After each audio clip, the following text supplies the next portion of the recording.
शांत हो जाओ देवी पार्वती, तुम्हें तुम्हारा पुत्र अवश्य प्राप्त होगा।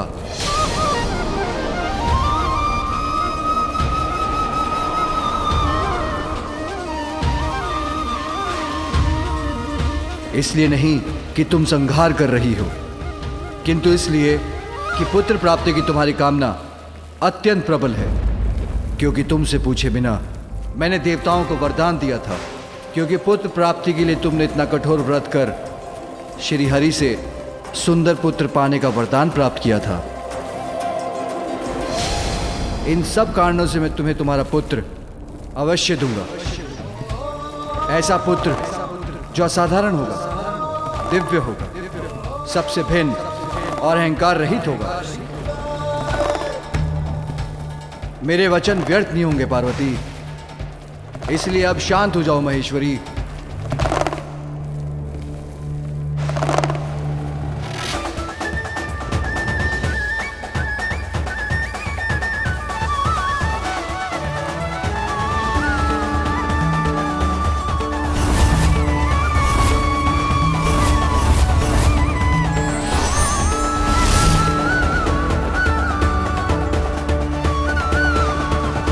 प्रतीत होता है माता का क्रोध शांत हो गया।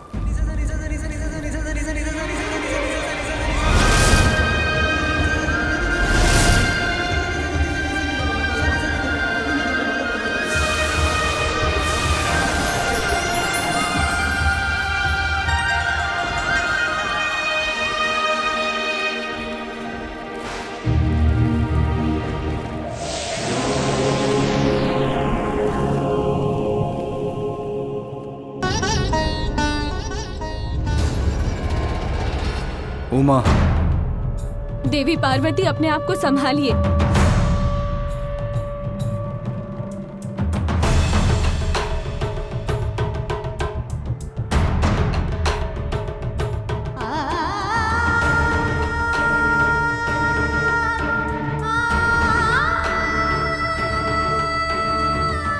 मुझे मेरे पुत्र को देखना है। उसे देखे बिना कैसे शांत हो सकती हूँ मैं? स्वामी, इस माँ पर इतनी कृपा कीजिए। अब अविलंब मेरे पुत्र को जीवित कर दीजिए।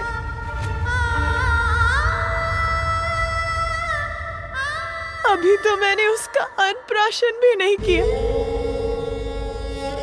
मुझे उस पर अपनी स्नेह वर्षा करनी है, उसे अपने हाथों से खिलाना है, दुलारना है,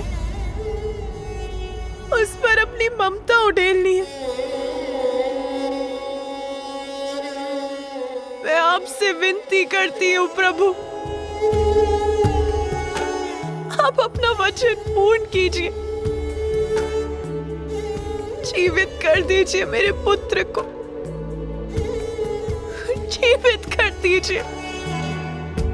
देवी, इसमें महादेव का कोई दोष नहीं। ये सब मेरे ही कारण हुआ है।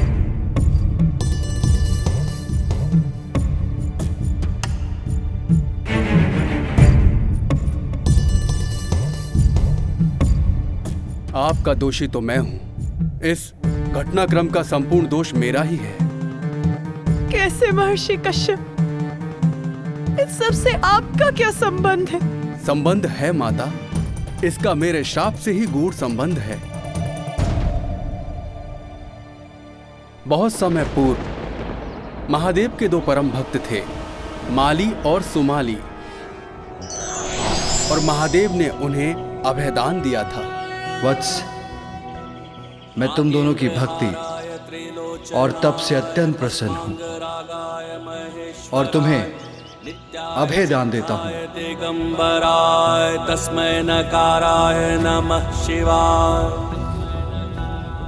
इसके पश्चात एक बार माली और सोमाली का सूर्यदेव के साथ युद्ध हुआ, जिस युद्ध में सूर्यदेव उनका वध करने के लिए तैयार हो गए।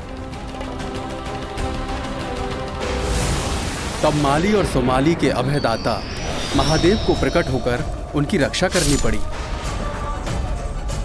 उन्होंने सूर्यदेव पर अपने त्रिशूल का प्रहार कर उन्हें मरणासन अवस्था में उनके रथ से नीचे गिरा दिया।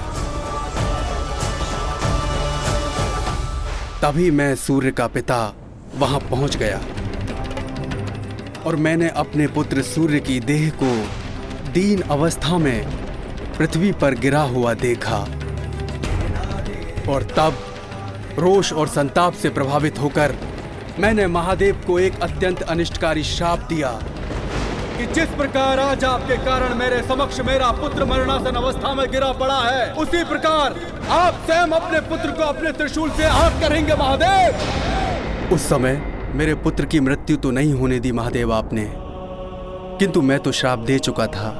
वो स्थिर रहा जिसके कारण ही आज यहाँ ये सब घटा। किंतु हे महादेव, आप तो करुणा सागर हैं, सब जीवन के स्रोत हैं, इसलिए मेरी विनती स्वीकार कर मुझे दोष मुक्त कीजिए। अपने पुत्र को जीवित कर दीजिए महेश्वर। आप चाहें तो ये अवश्य संभव होगा। ऋषिवर, अब वही करने का प्रयास करने जा रहा हूं। अब मुझे आज्ञा दीजिए। प्रणाम महादेव। प्रणाम माता।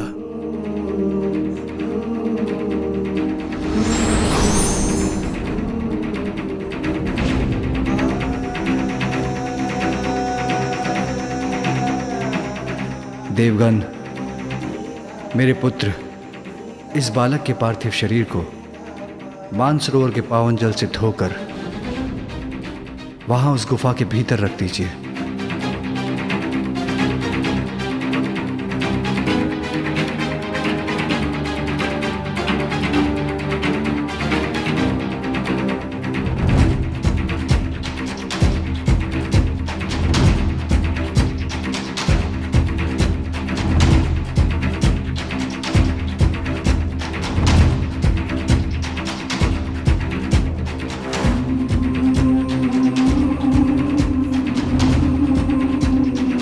मुझ पर विश्वास रखिए देवी, इसी विधि से उसे मैं पुनर्जीवित कर सकूंगा।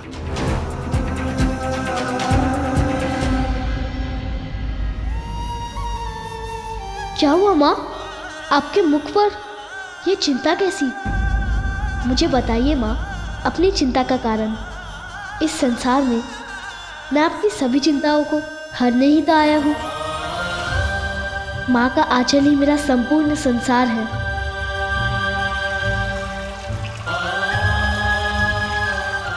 तुम ये क्या कर रहे हो पुत्र? अभी बताता हूँ माँ।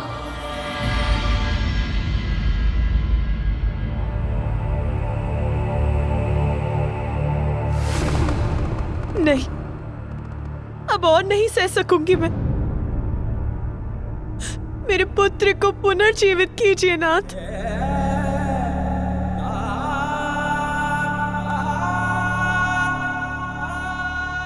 धैर्य रखो उमा। बिना शीश के मैं उसे जीवन नहीं दे सकता। मेरे त्रिशूल के प्रहार से उसका शीश सदा के लिए नष्ट हो चुका है, किंतु उसका भी उपाय है। उसका धड़ किसी और शीश से जोड़ना होगा।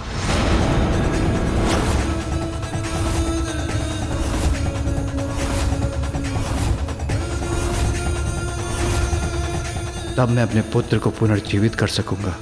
क्या किसी और का शीश जोड़ा जाएगा मेरे पुत्र के धड़ पर? किसका शीश होगा वो?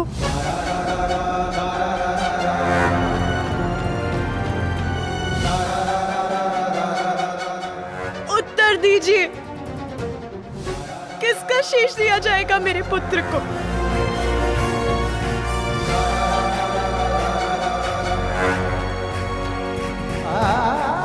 मैंने तुम्हें वचन दिया है उमा, मैं तुम्हारे पुत्र को पुनर्जीवित करूंगा। इसीलिए विश्वास रखो, जो होगा उचित ही होगा। किंतु स्वामी, उसे तो किसी और का शीश धारण करना होगा। किसी और का शीश हम कहां से लेकर आएंगे प्रभु? देवतागण, आप सभी उत्तर दिशा की ओर जाएं। उस दिशा में सर्वप्रथम जो भी नवजात शिशु आपको दिखाई दे, जिसका जन्म कुछ समय पूर्व हुआ हो उसका शीश ले आए। वही शीश इस बालक का शीश बनेगा।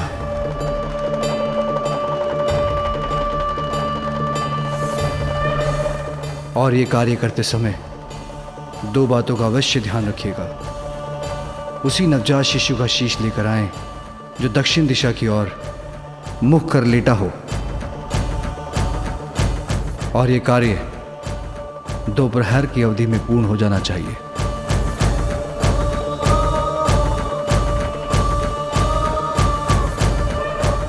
अन्यथा मैं अपने पुत्र को पुनर्जीवित करने में अक्षम बचूंगा।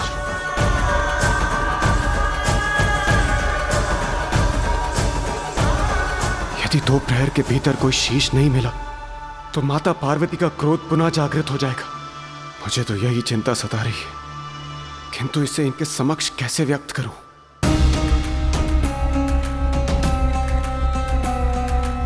मात्र 2 प्रहर, बस इतना ही अवकाश है मेरे पुत्र के लिए शीश प्राप्त कर उसे पुनर्जीवित करने का। हम प्रयास तो कर सकते हैं इंद्रदेव, पर 2 प्रहर तो बहुत छोटी अवधि है। सूर्यदेव, ये महादेव की आज्ञा है। हमें उन पर विश्वास कर अति शीघ्र अपनी यात्रा प्रारंभ करनी चाहिए और अविलंब उत्तर दिशा की ओर प्रस्थान करना चाहिए। रुकिए इंद्रदेव, मैं भी आप लोगों की सहायता के लिए आप सबके साथ चलता हूं।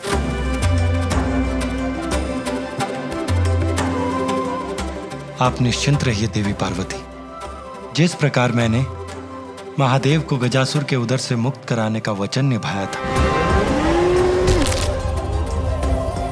उसी प्रकार मैं और समस्त देवगण अपने प्रयास से आपको निराश नहीं करेंगे।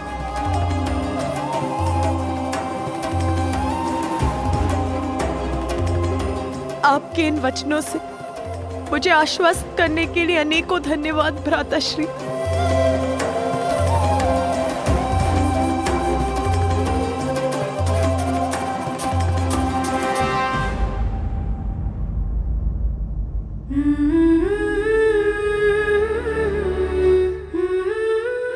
मेरा पुत्र पुनर्जीवित हो जाए, इतनी ही इच्छा है मेरी।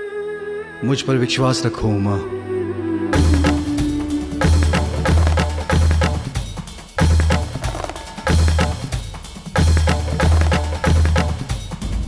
मैं यही हूं पुत्र, तुम्हारे समीप,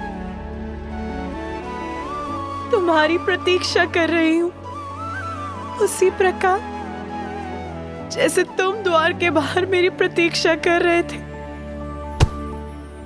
तुम्हें छोड़कर कहीं नहीं जाऊंगी, यही हूं और यही रहूंगी। बस अब तुम शीघ्र आ जाओ पुत्र, शीघ्र आ जाओ।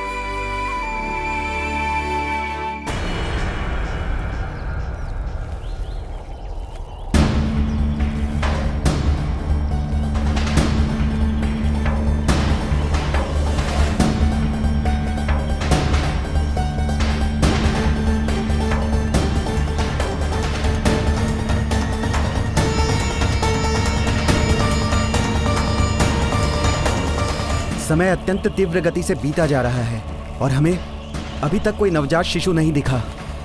यहाँ तो दूर दूर तक इस सघन वन के सिवाय कुछ दिखाई नहीं देता है। जीवन का कोई चिन्ह तक नहीं है। हे श्री हरि, इस प्रकार हम उत्तर दिशा की ओर बढ़ते रहे तो हम घने वन में प्रविष्ट हो जाएंगे। इस वन में नवजात शिशु कहाँ मिलेगा? देवगण, दिशाओं में सर्वोत्तम दिशा है उत्तर दिशा। जीवन का सार छिपा है इसमें। जीवन की समस्त सकारात्मक ऊर्जाओं का स्रोत उत्तर दिशा में ही स्थित है। अतः आप लोग अपना संशय त्याग दीजिए और आगे बढ़िए, क्योंकि जहां आपको सघन वन दिखाई दे रहा है, वहां महादेव अपनी दिव्य दृष्टि से भविष्य के दर्शन कर चुके।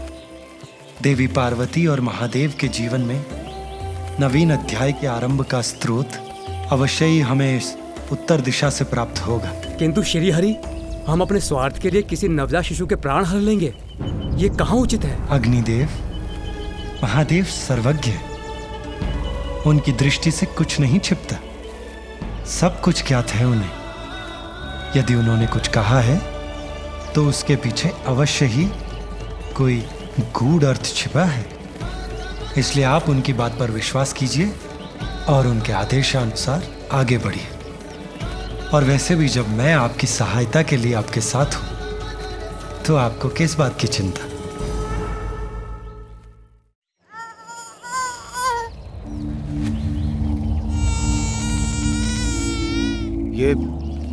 ये शिशु क्रंदन का स्वर उस ओर से आ रहा है। हमें शीघ्र उस ओर चलना चाहिए।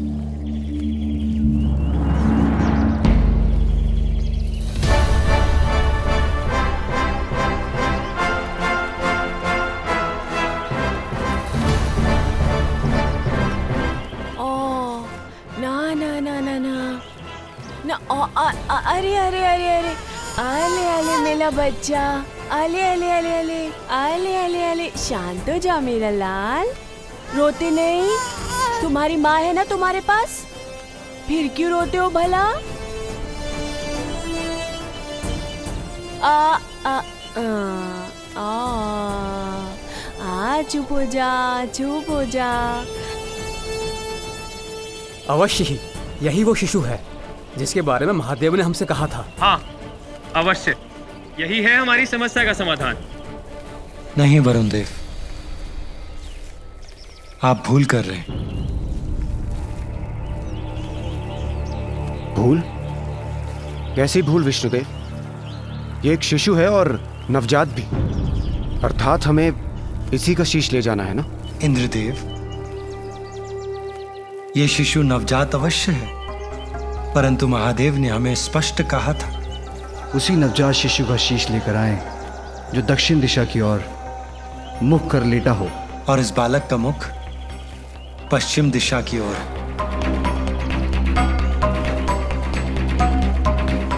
अतः इसका शीश देवी पार्वती के पुत्र के लिए उपयुक्त नहीं है।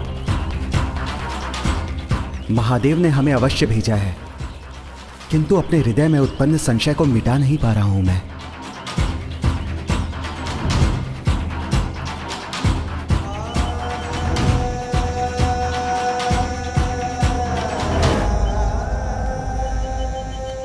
देवगण, इस शिशु को निहारने से कोई लाभ नहीं। एक प्रहर बीत चुका है, हमें शीघ्रता कर दूसरा शिशु ढूंढना होगा।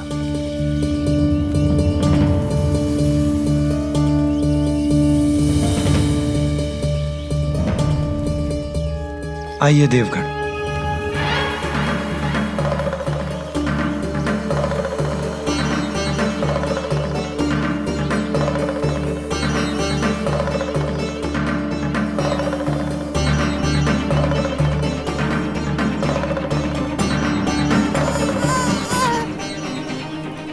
यहाँ कोई है, अवश्य है। संभव है यही वो शिशु है जिसका शीश हम ढूंढ रहे हैं।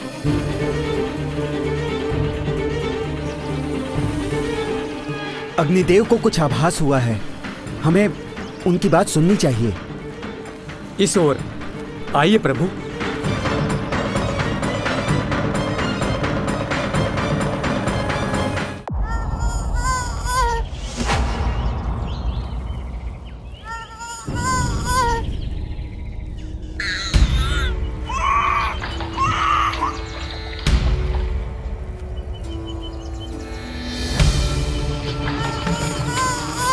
विष्णुदेव, देखिए ये यक्षिणी और उसका शिशु।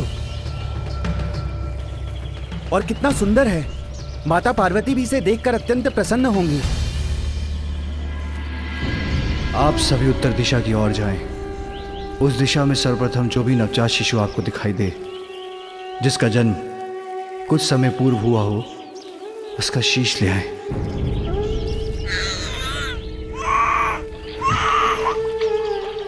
आप लोग पुनः भूल कर रहे हैं देवगण। महादेव ने स्पष्ट कहा था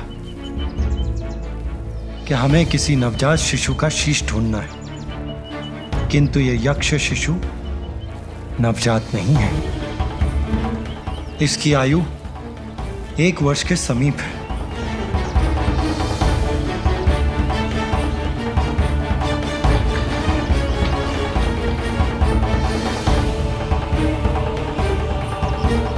धीरज रखिए देवगण, हमारे पास अभी भी कुछ समय शेष है, हमें रुकना नहीं चाहिए।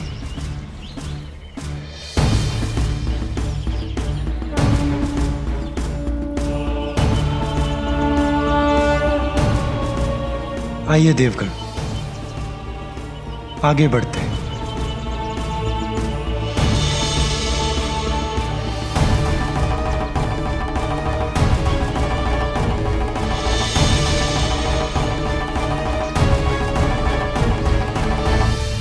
यहाँ तो वन्य पशु भी कठिनाई से आते होंगे, फिर श्रीहरि हमें वन के और भीतर कहाँ ले जा रहे हैं?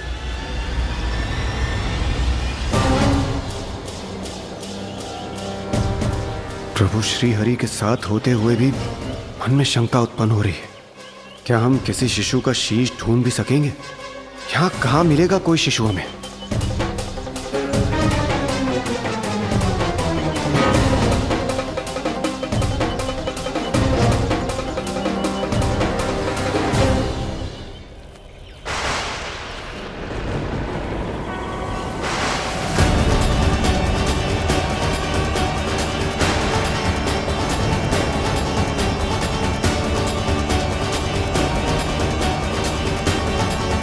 प्रतीत होता है हम सबकी खोज पूर्ण हुई।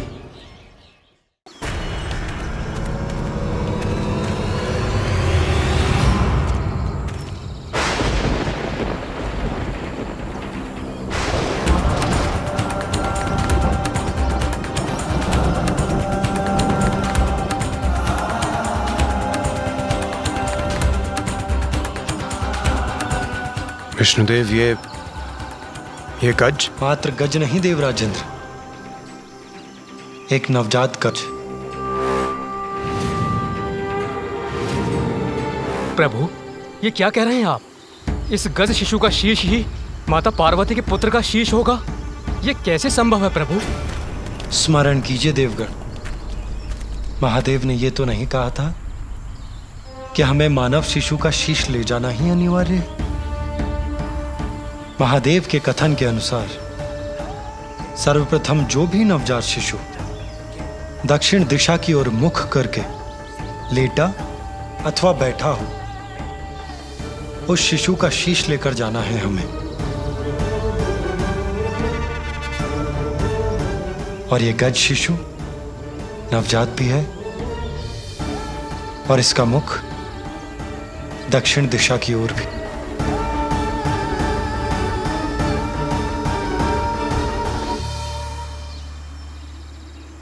विष्णुदेव, ये गजमाता भी तो माँ है। जब ये निद्रा से जागेगी और अपने पुत्र को अपने समीप नहीं पाएगी तो इस माँ की भी क्रोधाग्नि जागृत हो जाएगी और तब ये भी भयंकर उत्पात मचाकर सर्वत्र विनाश करेगी। नहीं सूर्यदेव, शिशु के जन्म पर माता उस पर अपना वात्सल्य उड़ेलती है, उसे अपने तन से स्नेहपूर्वक लगाकर उसका पोषण करती है। पल भर के लिए भी उसे अपनी आंखों से ओझल नहीं होने देती। किंतु उसके विपरीत ये गज माता अपने पुत्र से दूसरी ओर मुख करके निद्रामग्न है, अर्थात उसे अपने शिशु का ध्यान भी नहीं। उसने तन और मन दोनों से शिशु का त्याग कर दिया है। और ये नवजात शिशु अपनी माता के समीप होकर भी इस संसार में सर्वथा एकाकी है। इसे एक मां की आवश्यकता है।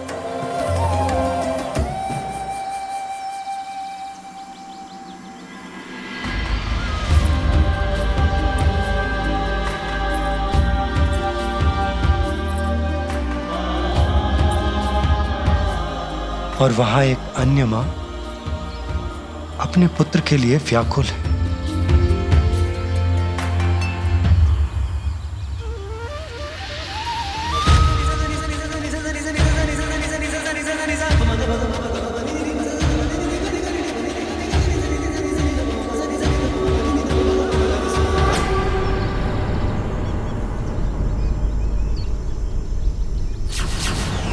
इसके प्राणांत के बाद ये गज शावक मेरे धाम में स्थान पाएगा।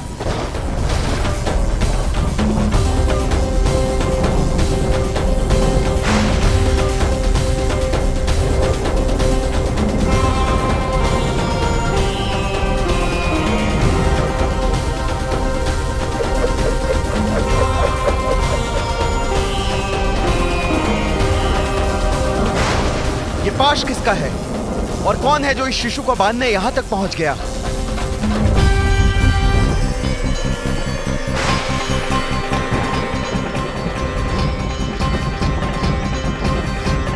विष्णुदेव, देवराज और सभी देवगणों को मेरा प्रणाम।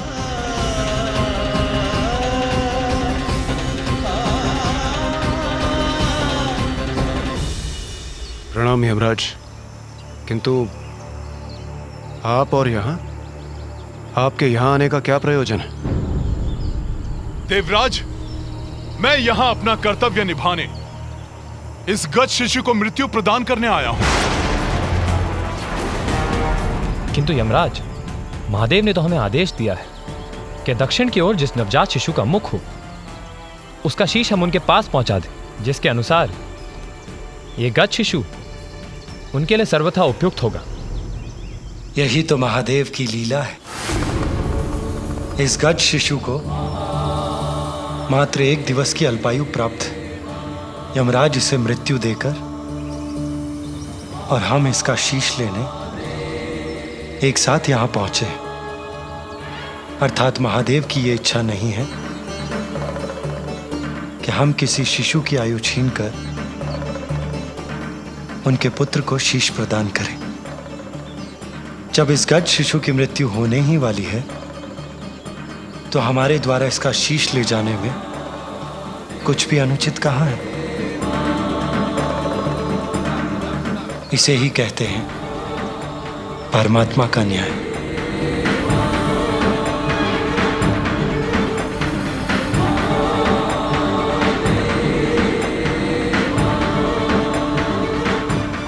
हे श्री हरि, आपके द्वारा इस गज शिशु के शीश को ले जाने के पूर्व मुझे इसके प्राण ले जाने की अनुमति प्रदान करें।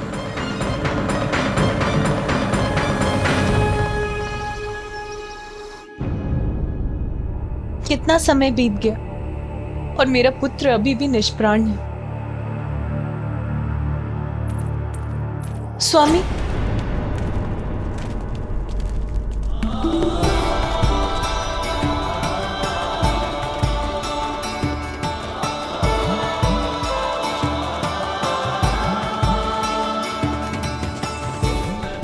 श्री हरि और देवगण लौट रहे हैं, अर्थात उनकी यात्रा सफल हुई।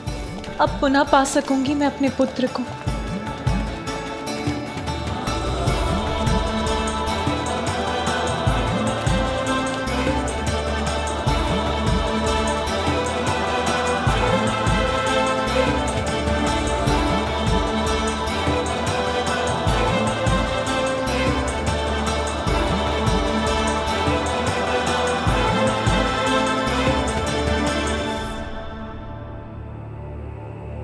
किंतु वो शीश कहाँ है जो श्री हरि और देवगण अपने साथ लाए हैं? अब तो वही शीश मेरे पुत्र का शीश होगा। आपके आदेशानुसार हम ले आए एक शीश।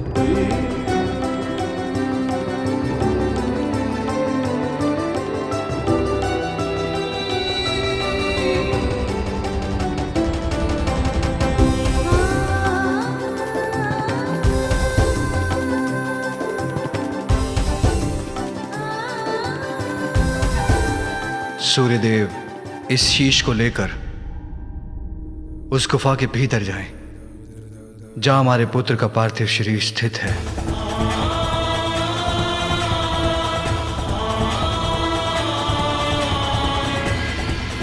जो आज्ञा प्रभु।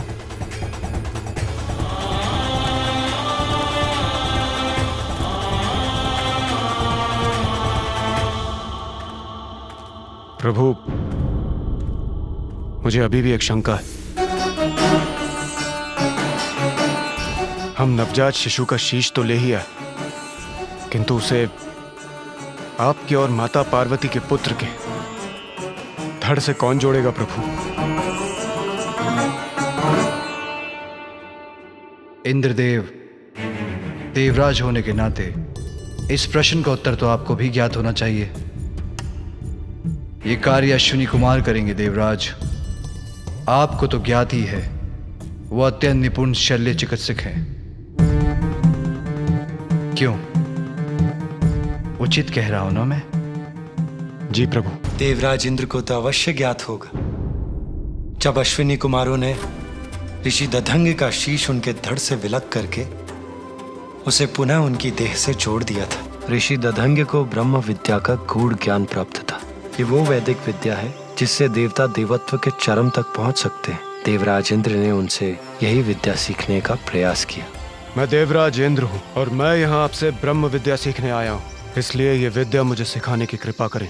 देवराज, ये विद्या तो केवल उन्हें ही सिखाई जा सकती है जो किसी भी अवस्था में इसका कोई दुरुपयोग ना करे। आप देवराज अवश्य हैं, किंतु मुझे यह विश्वास नहीं है कि यह विद्या आपको सिखाना संसार के हित में होगा। ऋषिवर, आपने देवराज इंद्र को यह विद्या सिखाने से मना किया। अगर यह विद्या मुझे प्राप्त नहीं हो सकती तो किसी और को भी नहीं दी जा सकती।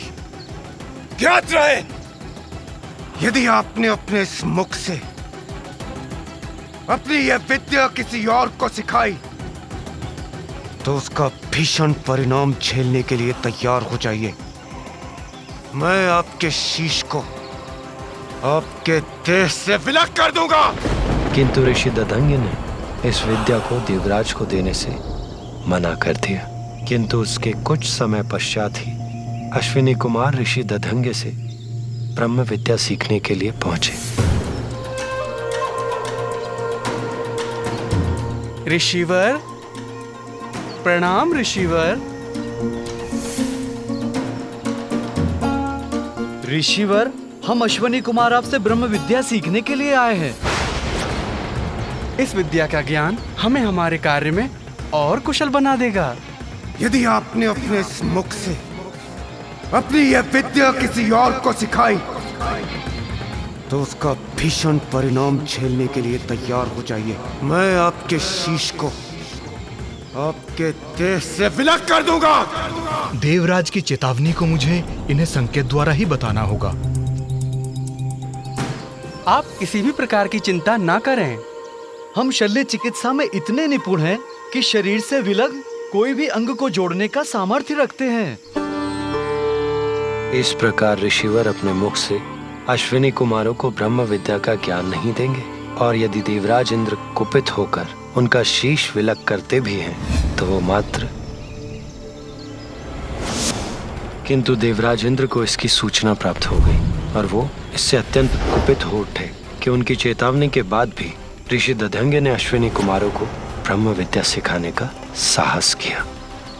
ऋषि दधंग, ऋषि दधंग।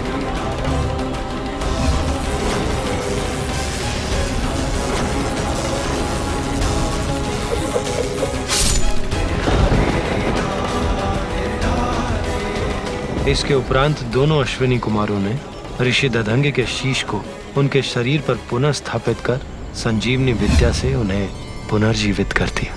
आप दोनों का कल्याण हो। आप दोनों ने मात्र मेरे जीवन की रक्षा नहीं की, अपितु मेरे धर्म को भंग होने से भी रक्षित किया है। एक गुरु होने के कारण आप दोनों जैसे योग्य शिष्यों को धर्म का ज्ञान देना मेरा धर्म था। यदि देवराज इंद्र के भय से मैं आपको ये ज्ञान दिए बिना लौटा देता, मेरे गुरु होने का धर्म खंडित होता। शल्य चिकित्सा में पारंगत और संजीवनी विद्या के ज्ञाता भी हैं अश्विनी कुमार, इसलिए बालक के शीश को उसके धड़ से जोड़ने के लिए उनका बुलाया जाना स्वाभाविक है और उपयुक्त भी। बालक के शीश को उसके धड़ से जोड़कर वो उसे प्राण दान देने में समर्थ है।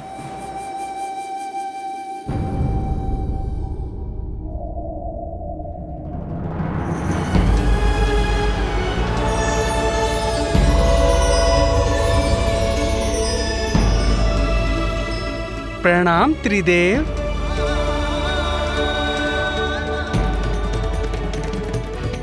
प्रणाम देवतागण।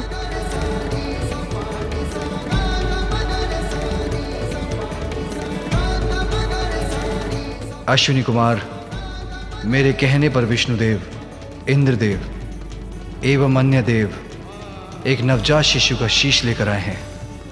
आप औषधियों के देवता हैं, इसीलिए आप ही मेरे पुत्र के तन से इस शीश को जोड़ने में सक्षम हैं। ये हमारा सौभाग्य होगा महादेव। अब आप अपना कार्य आरंभ करें।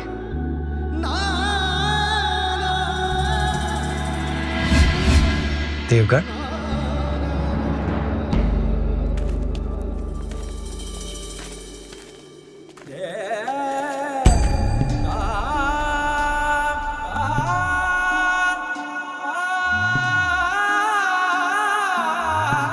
निश्चिंत रहो पार्वती, कुछ ही समय में तुम्हारा पुत्र पुनः तुम्हारे साथ होगा।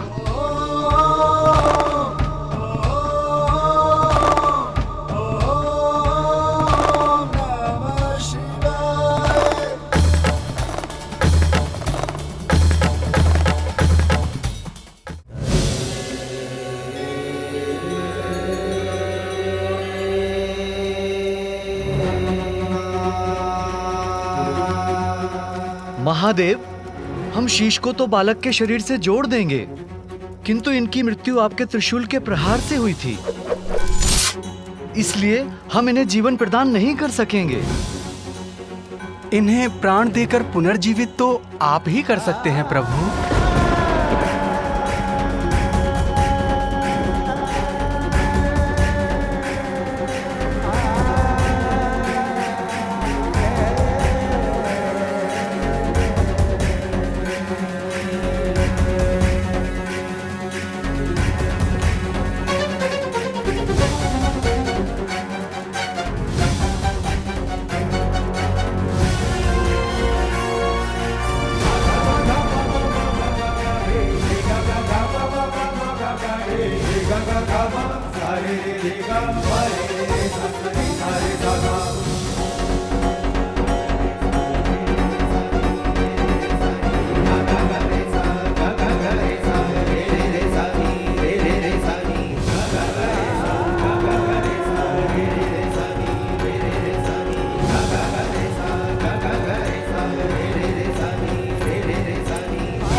हमने अपना कार्य कर दिया प्रभु। अब मैं बहुत विचलित हो रही हूं। मैं अपनी दिव्य दृष्टि से भीतर देख सकती हूं, किंतु स्वयं देखने पर मैं अत्यंत व्याकुल ना हो जाऊं। देवी सरस्वती, क्या आप मुझे देखकर बता सकती हैं कि वहां क्या हो रहा है?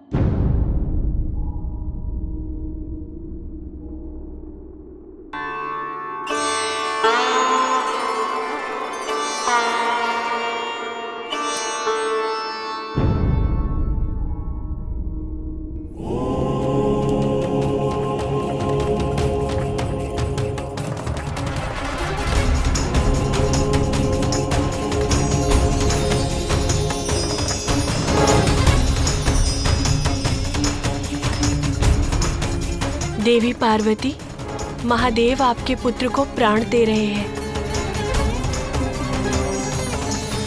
उनके पांव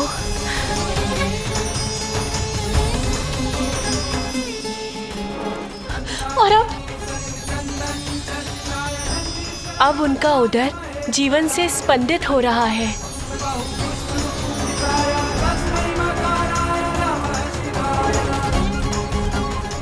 और अब क्या हो रहा है वहाँ? अब उनके हाथ और उनकी भुजाएं, उसमें भी जीवन का संचार हो रहा है। और बताइए ना, अब क्या हो रहा है वहाँ? और अब उनकी ग्रीवा क्रियाशील हो रही है।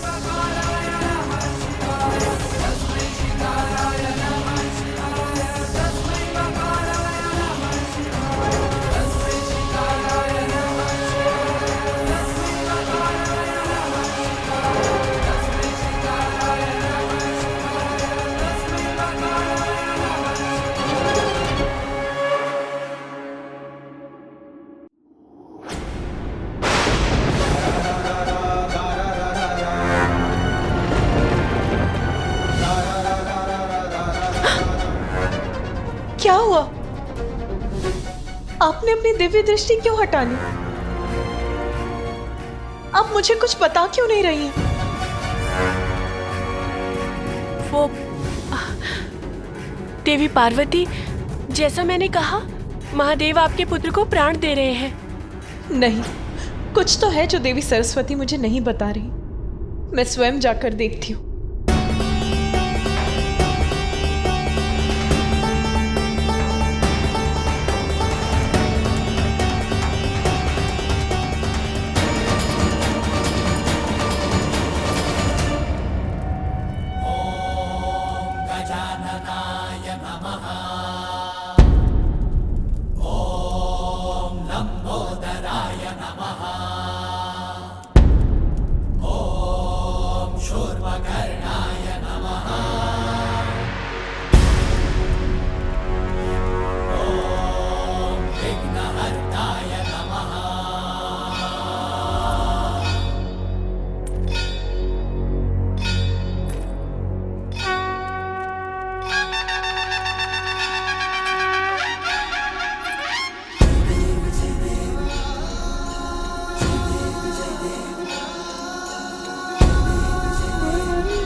हमें आज्ञा दीजिए प्रभु।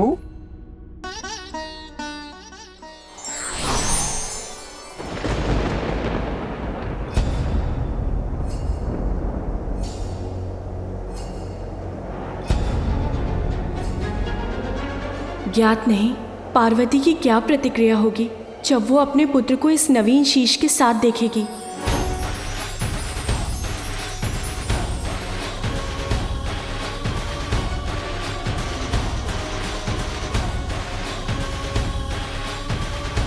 पार्वती नंदन के पुनः जीवन ने अंततः हम देवताओं को माता के कोप से रक्षित कर दिया। मेरे पुत्र को इस बार मैं स्वयं से दूर नहीं जाने दूंगी। स्वामी, स्वामी,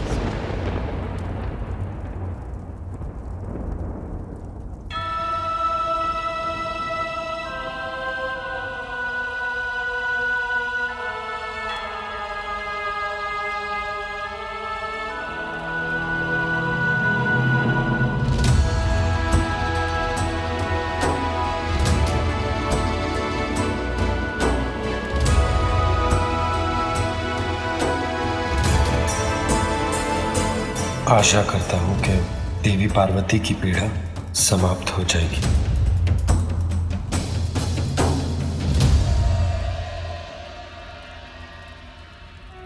माँ, ओम नमस्ते गणपते त्वमेव प्रत्यक्षं तत्त्वमसि त्वमेव केवलं कर्तासि त्वमेव केवलं धर्तासि त्वमेव केवलं हर्तासि त्वमेव सर्वं खल्विन्दं ब्रह्मासि।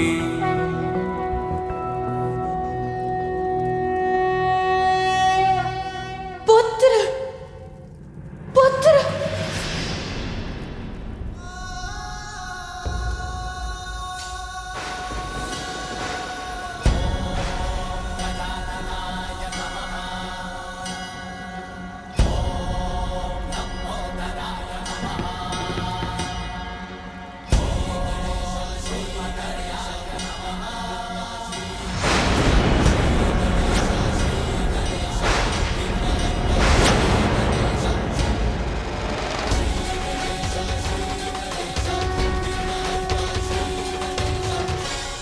कौन है ये बालक?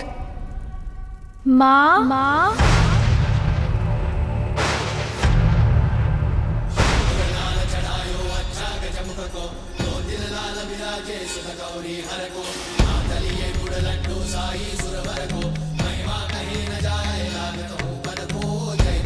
ये कौन विचित्र गजमुख बालक है जो मुझे माँ कहकर पुकार रहा है? ये तो मेरा पुत्र नहीं।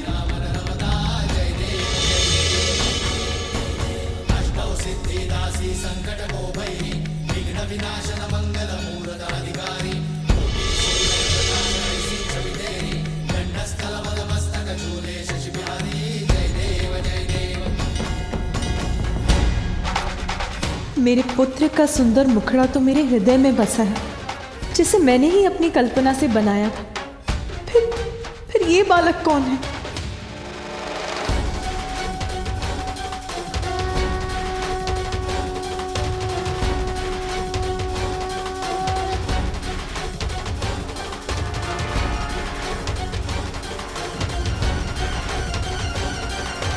माँ, जिसकी आशंका थी वही हुआ। माता अपने पुत्र को इस रूप में स्वीकार नहीं कर पा रही हैं।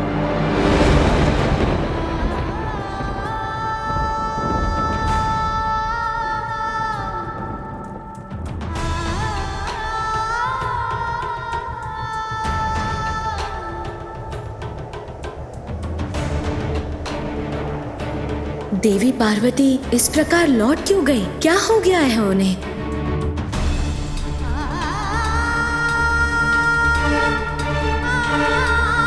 माँ, मैं आपकी सेवा करने, आपको सुख देने आया हूँ।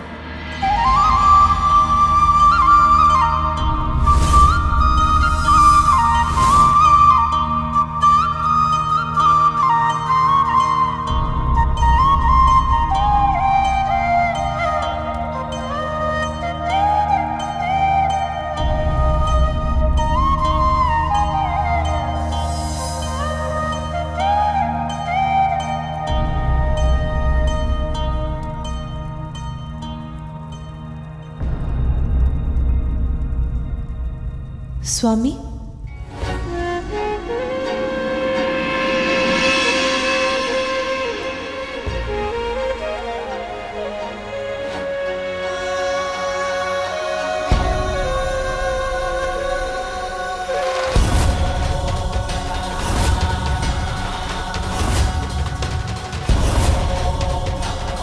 गजमुख, पार्वती पुत्र का नवीन शीश तो गजमुख है।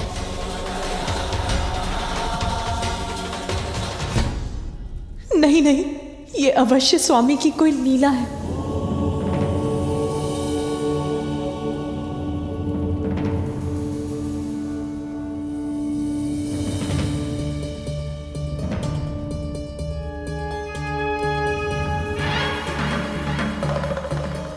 देवी पार्वती अपने पुत्र की पुरानी छवि के मोहवश अपने ही पुत्र को इस नवीन रूप में स्वीकार नहीं कर पा रही है, किंतु अपनी मां के मुंह फेर लेने से इसके कोमल हृदय को आहत होने से बचाना होगा। पुत्र, तुम कुशल तो हो ना?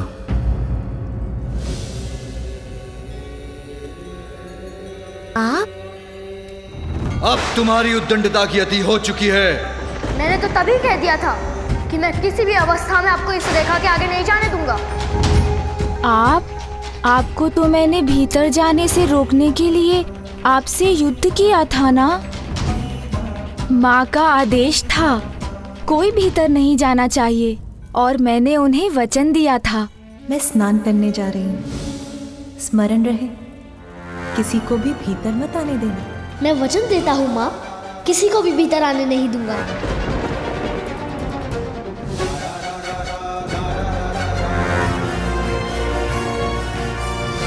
मैंने अपना वचन निभाया माँ।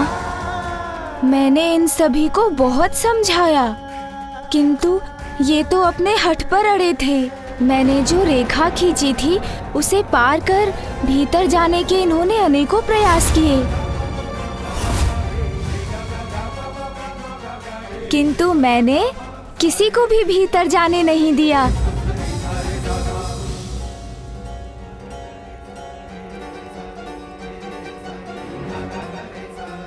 जब आपने मुझे कहा था कोई भीतर नहीं आना चाहिए, तो फिर कैसे जाने देता मैं इन्हें?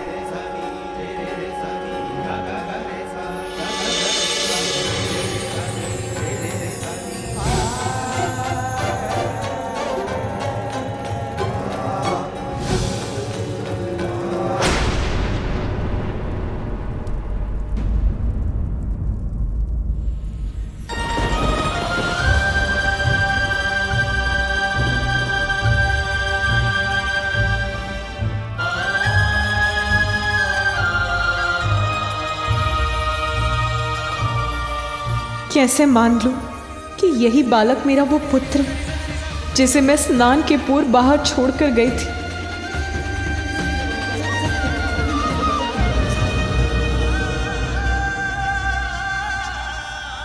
पुत्र, तुम जिनसे युद्ध कर रहे थे वो सभी तुम्हारे अपने ही थे,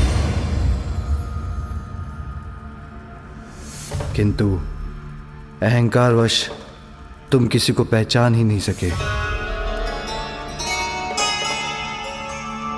मुझे देखकर मेरा उपहास कर रहे थे, किंतु तुम मेरा वास्तविक परिचय नहीं पा सके, नहीं देख सके। इस जगत के रोम रोम में व्याप्त हूं मैं। तुम्हारा पिता हूं, तुम्हारा पिता हूं, तुम्हारा पिता हूं, तुम्हारा पिता हूं, तुम्हारा पिता हूं।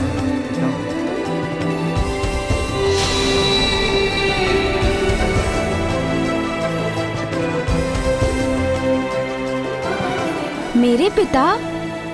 आप हैं मेरे पिता? पिता, संपूर्ण जगत मुझे जगत पिता कहकर पुकारता है, किंतु इस बालक के मुख से पिता पुकारा जाना तो मेरे लिए भी कितना सुखदायी है।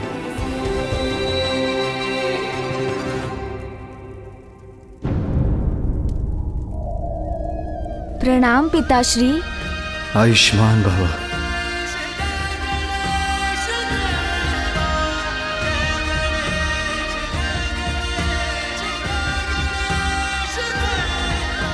उठो पुत्र।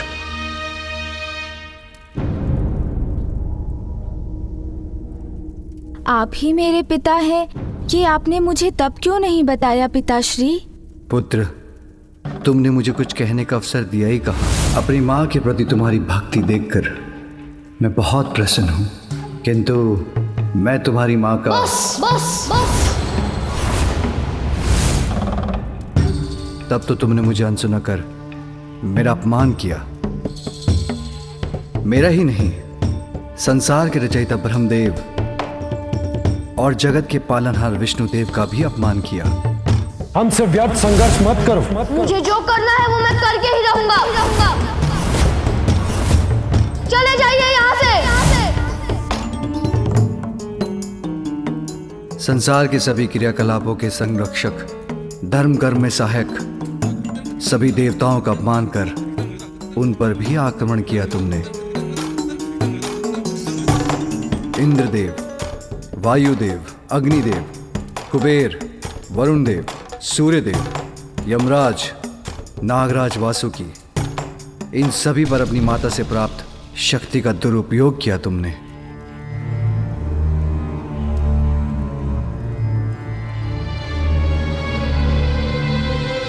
तुम्हारे अहंकार के कारण। यही कारण था पुत्र कि मैं तुम्हारा शीश तुम्हारे शरीर से विलग करने पर विवश हो गया।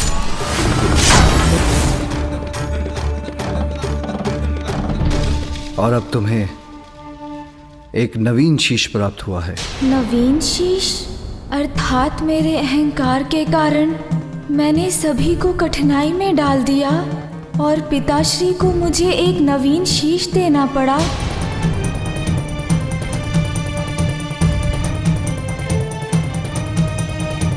पिताश्री, मुझसे बहुत बड़ी भूल हुई। मुझे ऐसी उद्दंडता नहीं करनी चाहिए थी। उसके लिए मैं आप सभी से क्षमा मांगता हूँ। और पिताश्री, अहंकारवश आपका अपमान करने के लिए आपसे भी क्षमा याचना करता हूँ।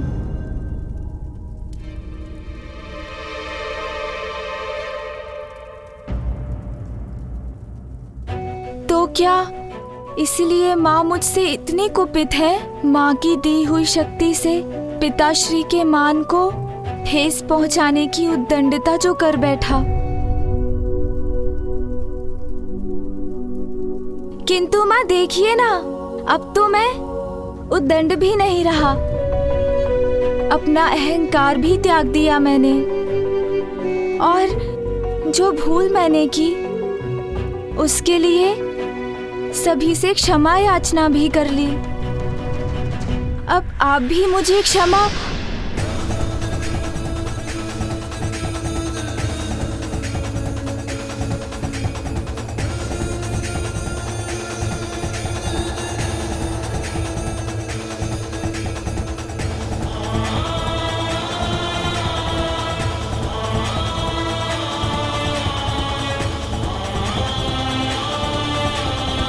माँ ने मुझसे अपना मुख क्यों फेर लिया?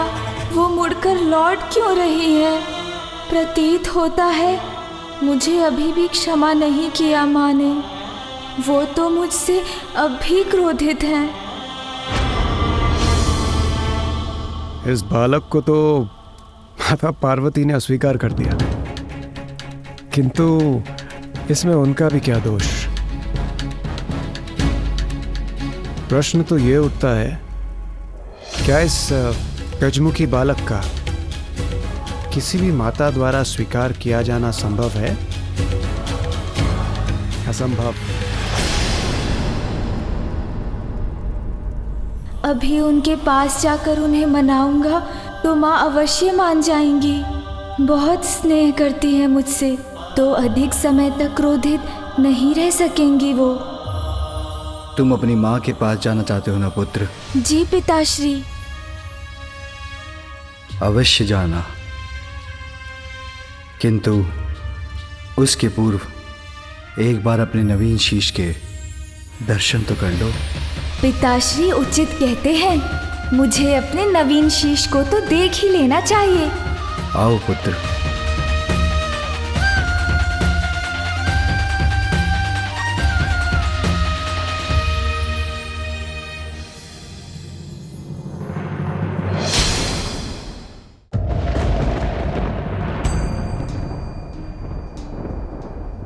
इस सरोवर के जल में अपना प्रतिबिंब देख लो। आगे बढ़ो।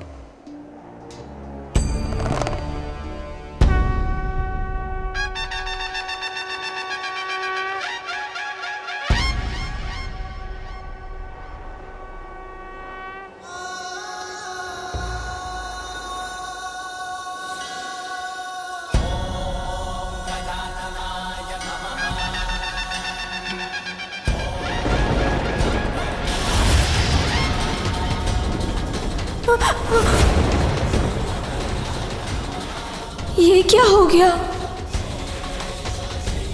नहीं नहीं, ये कैसा शीश है?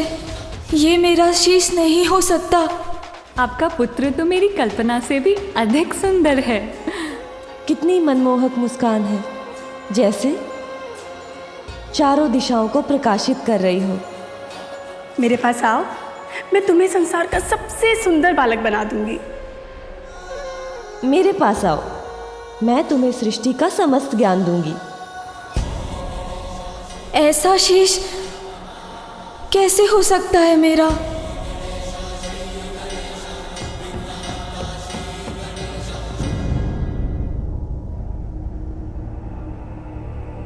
मेरा ये मुख पृष्ठ, मेरे ये बड़े बड़े कान और ये सूंड तो गज धारण करते हैं ना पिताश्री।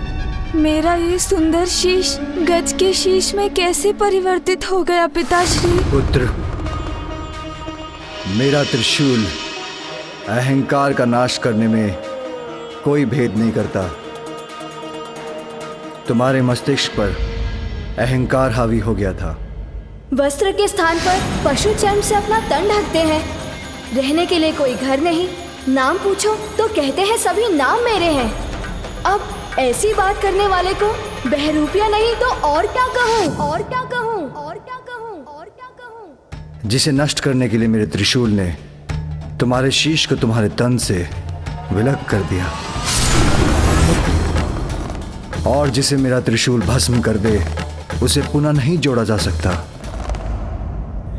किंतु तुम्हारी मां ने तुम्हें पाने के लिए इतना त्याग किया था। इतनी कठोर तपस्या के बाद विष्णुदेव से वरदान प्राप्त कर तुम्हें जीवन दिया था। विष्णुदेव के वरदान की मर्यादा के लिए तुम्हारी मां की पुत्र प्राप्ति की प्रबल इच्छा को साकार बनाने के लिए और भविष्य में तुम्हारे द्वारा होने वाले जगत कल्याण के लिए तुम्हें दूसरा शीश देकर पुनर्जीवित तो करना ही था पुत्र।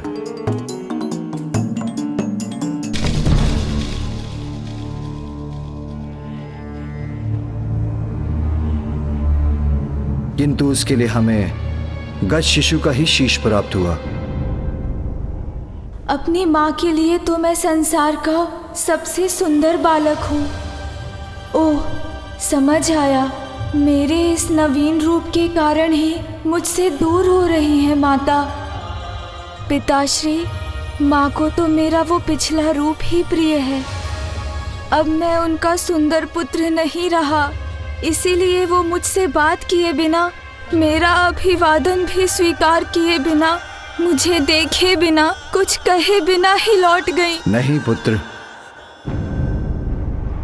माता के हृदय में संतान के प्रति आघात स्नेह रहता है पुत्र। तुम्हारी माता भी अपने पुत्र से अपार प्रेम करती है, और तुम्हारे शीश में परिवर्तन होने के बाद भी तुम उनके वही पुत्र हो। विश्वास रखो, समय के साथ वो तुमसे पूर्व की अपेक्षा कहीं अधिक स्नेह करेंगी। वो तुम पर अपना संपूर्ण वात्सल्य उड़ेलेगी। अनंत काल तक तुम्हारा ये नवीन मुखी सदा के लिए उनके हृदय में वास करने वाला है पुत्र। और तुम भी अपने शीश के विषय में विचार करोगे तो तुम्हें ज्ञात हो जाएगा कि ये हर प्रकार से तुम्हारे पूर्व के शीश से कहीं उत्तम है।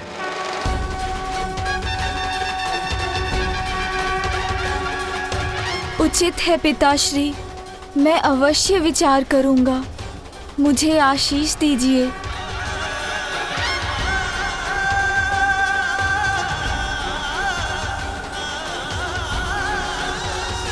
प्रणाम पिताश्री। आयुष्मान भवा। पिताश्री, यदि आपकी अनुमति हो तो मैं अब जाकर माँ से मिल लूं? अवश्य। जीवन समर्पित है तुझको माता, सांस सांस अर्पित है। अब मुझे अपनी माता को मनाना ही होगा।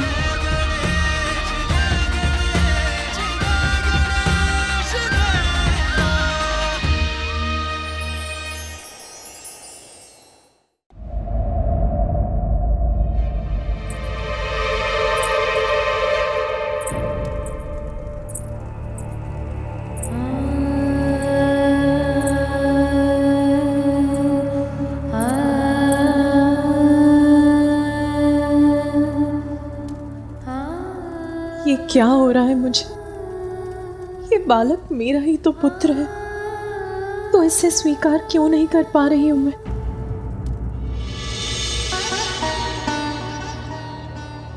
मैं चिंतित हूं महादेव। देवी पार्वती ने अभी तक अपने पुत्र को नहीं अपनाया है।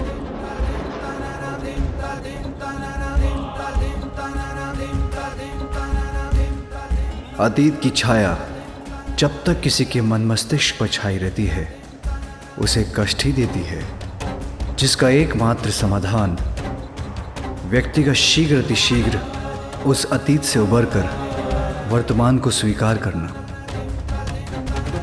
अपने अतीत के प्रति देवी पार्वती का मोह भी अवश्य टूटेगा।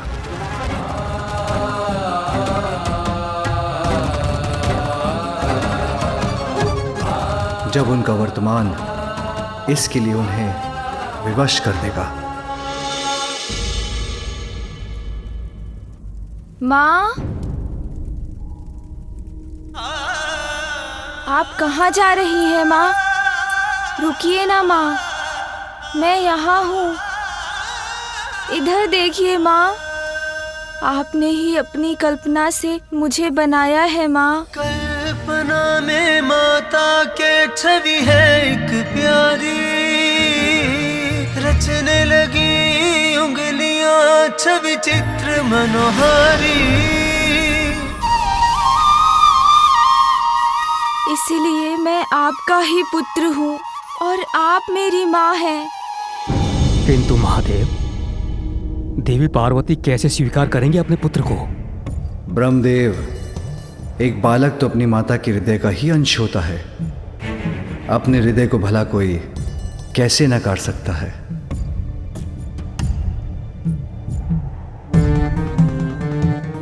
अभी अतीत के प्रभाव से भ्रमित हैं देवी पार्वती, किंतु एक बार ये भ्रम के मेघ छटेंगे तो उन्हें वर्तमान स्पष्ट रूप से दिखाई देगा। वो अपने पुत्र को इस रूप में पूर्व से कहीं अधिक स्नेह देंगी।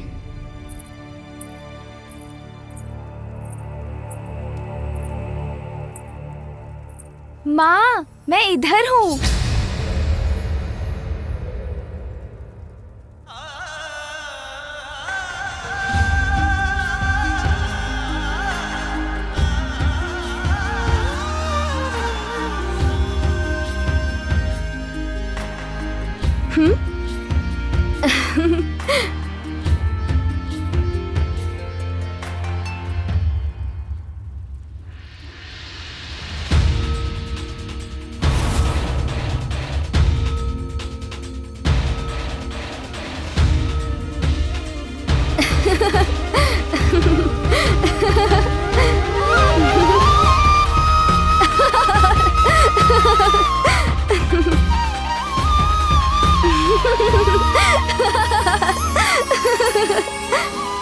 माँ, इधर देखिए।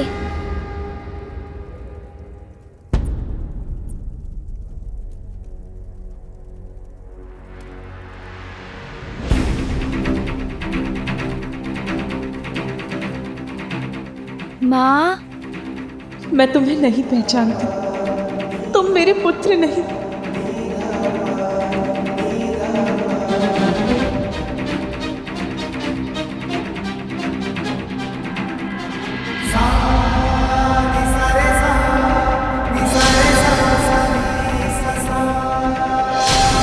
माँ मुझसे दूर क्यों जा रही हैं?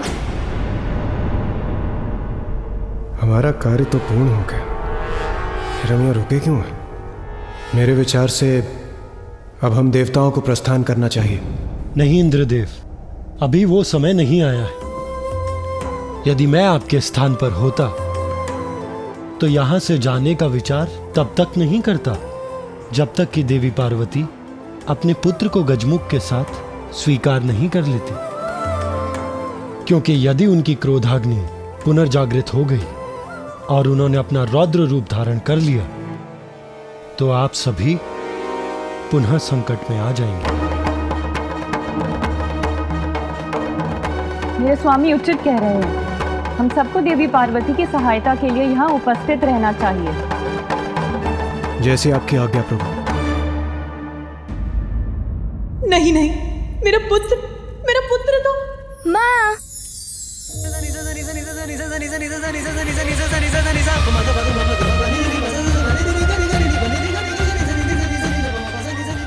आइए ना,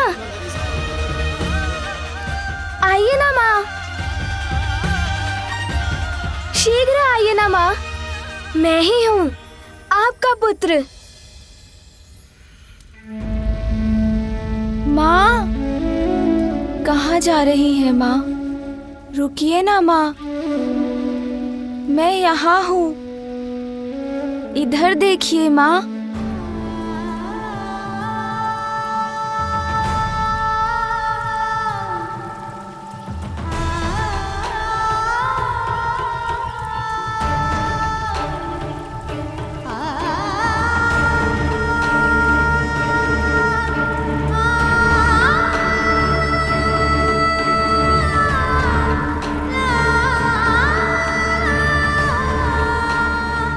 माँ, मुझे आप एक लोरी सुनाकर सुला दो ना।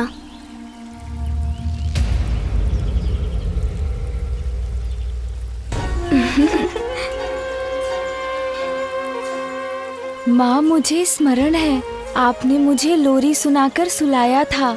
आज भी मुझे लोरी सुनाकर अपनी गोद में सुला दीजिए ना माँ।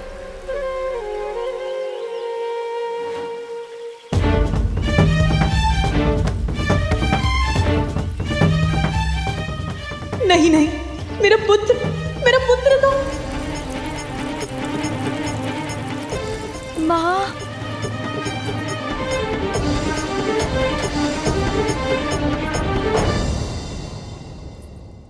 मैं तुम्हें कैसे भूल सकती हूँ पुत्र,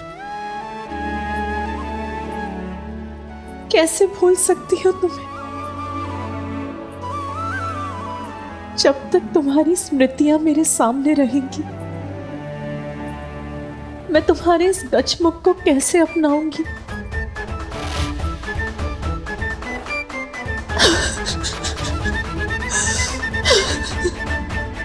मेरे अनुसार नेत्र पिता के हैं, किंतु इनकी सौम्य और मन भावन मुस्कान आपकी है देवी पार्वती। कितनी मनमोहक मुस्कान है, जैसे चारों दिशाओं को प्रकाशित कर रही हो। आओ पुत्र, यहाँ आओ, मैं तुम्हारा जीवन धन धान्य से संपन्न कर दूंगी। इतनी प्रशंसा मत कीजिए इनकी। इतनी प्रशंसा से कहीं किसी की कुदृष्टि ना लग जाए। पुत्र,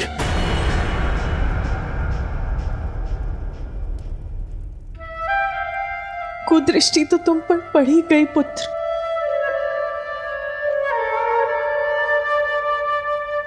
माँ,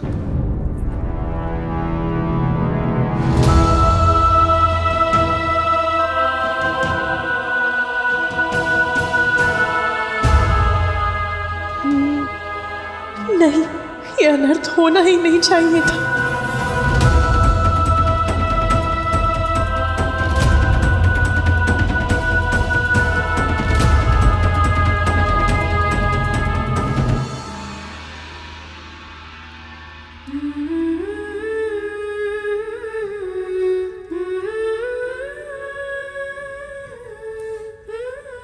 मैं मन से प्रयास कर भी रही हूं, फिर भी उस बालक में मुझे अपना पुत्र दिखाई नहीं दे रहा। उसके प्रति मेरा स्नेह, मेरा वात्सल्य उमड़ ही नहीं रहा।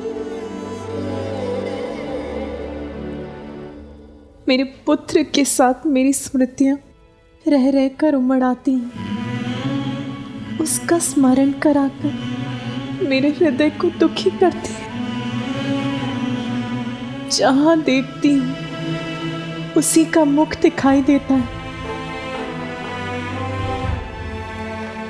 मैं जहां जाती हूं उसी का स्वर सुनाई देता है। मेरा पुत्र जो मेरे मुख पर मुस्कुराहट बिखेर गया, जो मेरे लिए मोती लेकर आया, बच्चों,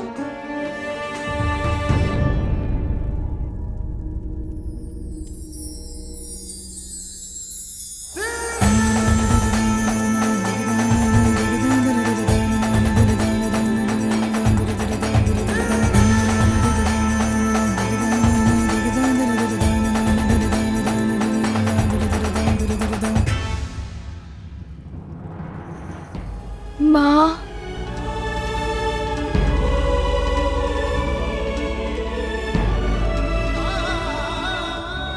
मेरा पुत्र जो मेरे लिए ये बेर तोड़कर लाया था,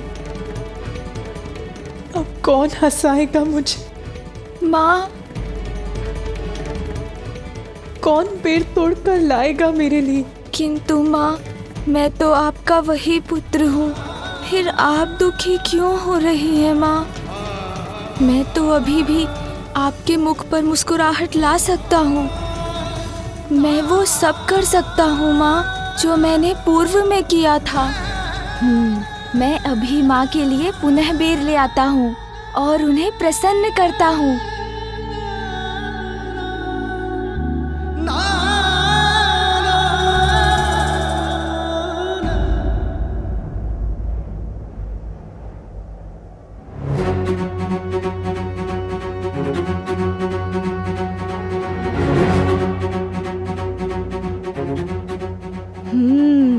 यहीं से तोड़कर वो बेर मैं ले गया था। ये बेर तो मैं तोड़ कर ही रहूंगा। माँ पुनः प्रसन्न हो जाएंगी।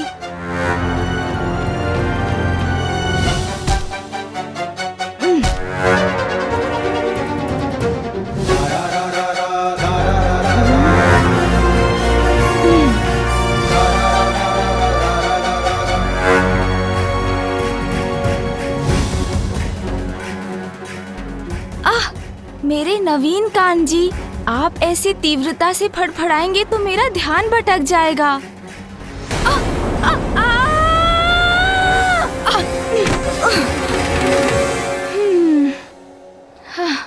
देखा ना कान जी, कैसे धड़ से गिर गए हम।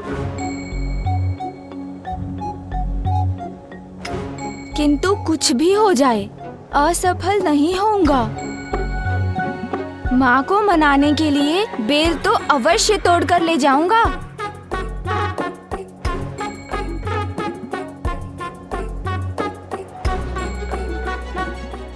कान जी, अभी हमारा एक दूसरे से उचित परिचय तो नहीं हुआ है, फिर भी हम तो एक ही हैं, तो मेरी सहायता कीजिए।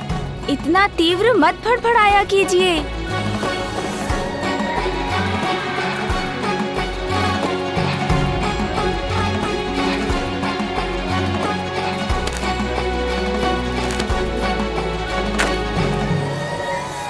पार्वती का दुख कैसे बांटूं, कुछ समझ में ही नहीं आ रहा है। जो दुख का पहाड़ पार्वती पर टूटा है, उसे संभालने के लिए हमें तभी उसके साथ रहना चाहिए था। सच कह रही हो विजया।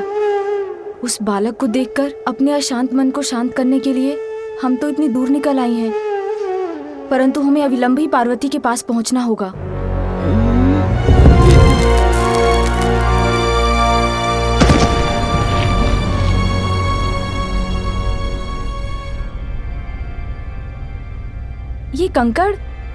ये कंकड़ कहाँ से गिर रहे हैं?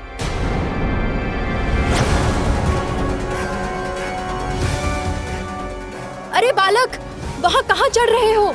क्या करने का प्रयास कर रहे हो तुम? अरे बालक नीचे आओ, चोट लग जाएगी। मुझे लगता है हमें अतिशीघ्र पार्वती के पास पहुंचकर ये बताना चाहिए। ये बालक, चलो।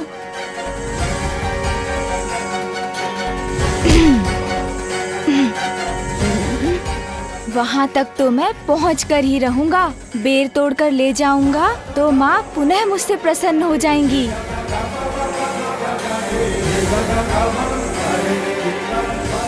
अरे सूंड जी, अभी कान जी को समझाया था, तब आपने सुना नहीं। आप सभी नवीन अंगों को एक एक करके समझाना पड़ेगा मुझे। इतना महत्वपूर्ण कार्य है, उसमें मुझे रोकिए मत, सहायता कीजिए मेरी। क्या बात है देवी, आप बहुत चिंतित प्रतीत हो रही हैं। वो देवी पार्वती का पुत्र उस कठिन पहाड़ी पर चढ़ने का प्रयास कर रहा है। यहाँ खड़े मत रहिए, जाके शीघ्र ही महादेव को बताइए कि उनके पुत्र के प्राण संकट में हैं। जाइए, चलो शीघ्र चलो पार्वती, तुम्हारा पुत्र तो पर्वत पर चढ़ रहा है। इतनी ऊंचाई से अगर वो गिर गया तो ज्ञात नहीं क्या होगा।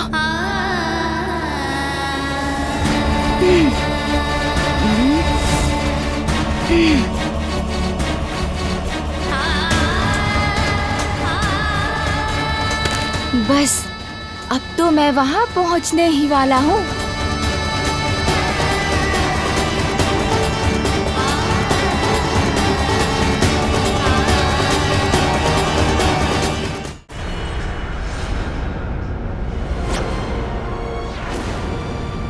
रुक जा।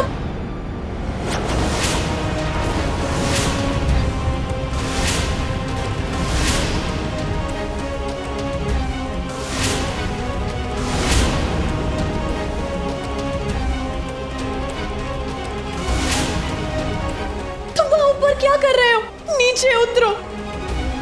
गिर गए तो? कहीं पैर फिसल गया तो? पुत्र!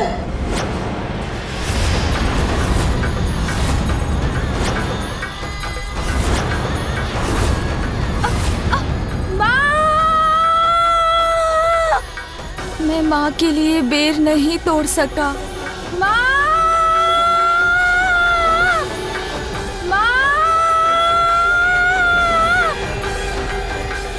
पार्वती,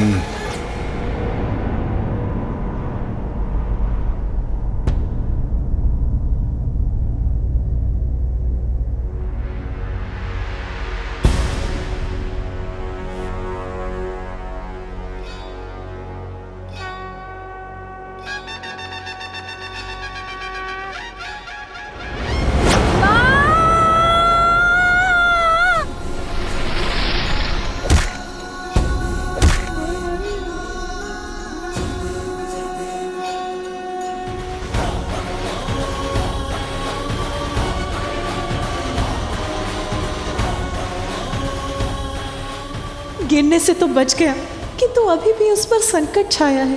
वहीं अधर में लटका है वो। माँ, इधर देखिए ना माँ, कुछ भी तो नहीं हुआ मुझे। मैं तो पूर्ण रूप से सुरक्षित हूँ माँ।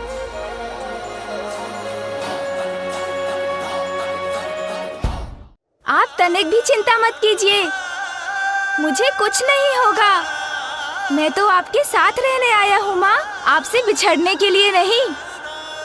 अब ये किसी प्रकार सुरक्षित नीचे उतर आए।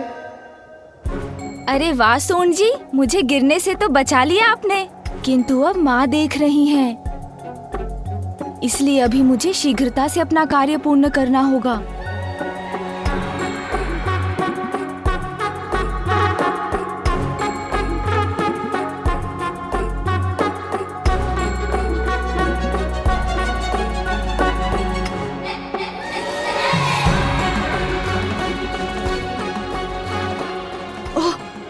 संतुलन बिगड़ा तो संकट में पड़ जाऊंगा। यहाँ तो एकाग्र होकर संतुलन बनाकर चलना होगा।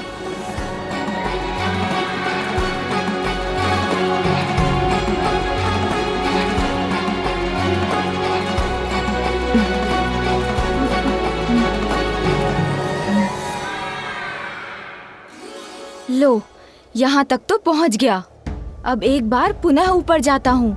स्वामी, ये पुनः ऊपर क्यों चढ़ रहा है? आप उसे रोकने के लिए कुछ कर क्यों नहीं रहे? कुछ कहिए स्वामी, कुछ करिए, उसे किसी प्रकार से सुरक्षित नीचे लौटा लाइए।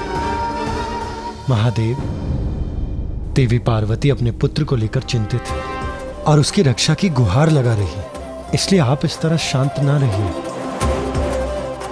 कुछ कीजिए महादेव, और इस बालक को ऊपर चढ़ने से रोकिए। श्री हरि नारायण, संसार की प्रत्येक घटना के समान यहाँ जो घटित हो रहा है उसके पीछे भी एक बहुत बड़ा कारण है और उसका परिणाम भी निश्चित ही है। उसका विचार कीजिए और बताइए, क्या माँ और पुत्र के बीच जो यहाँ हो रहा है उसे मेरे हस्तक्षेप के बिना होने देना क्या उचित नहीं? ध्यान से पुत्र।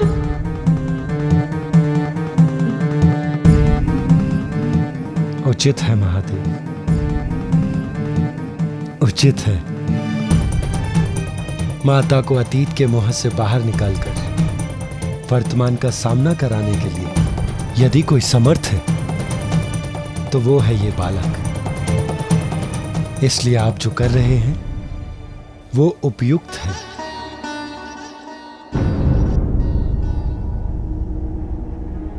ये कैसा हट है? ये फिर ऊपर क्यों चढ़ रहा है? हाँ, यही तो है वो बेर जो माँ को प्रिय है। इन्हें माँ को दूंगा तो वो मुझसे अवश्य प्रसन्न होंगी।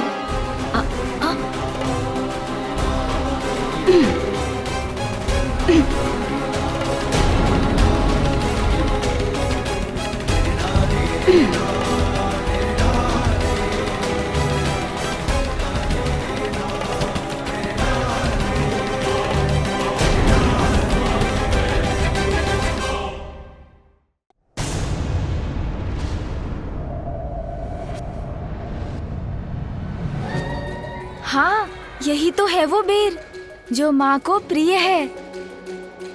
अच्छा सूंड जी, समझ गया। और भार पड़ा तो ये डाल टूट जाएगी, फिर तो हमें ये बेर मिलकर ही तोड़ने होंगे।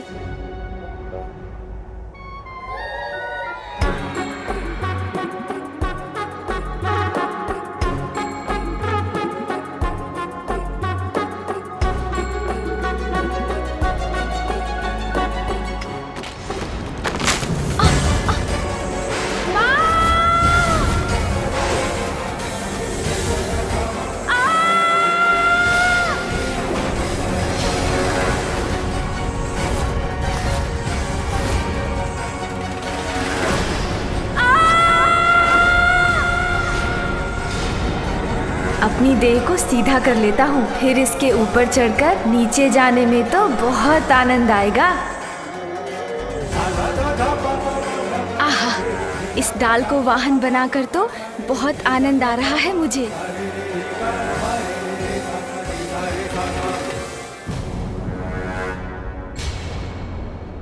अरे, अब ये शिला कहाँ से आ गई? मुझे इससे बचने के लिए तो कुछ करना होगा।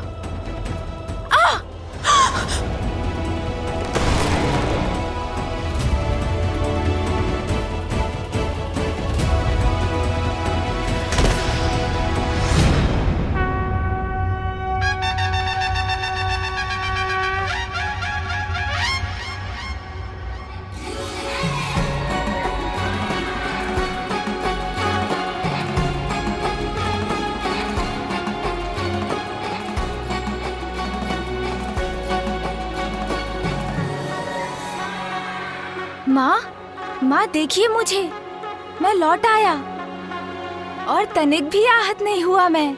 देखिए ना माँ।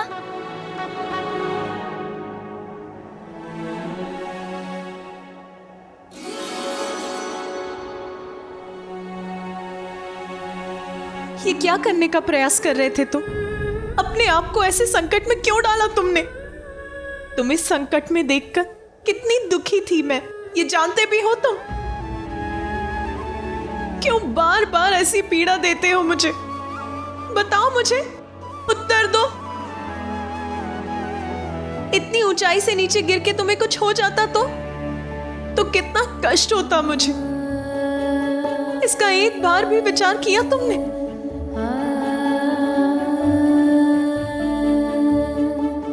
माँ तो सदैव माँ ही रहती है। संतान के प्रति उसका स्नेह कभी कम नहीं होता।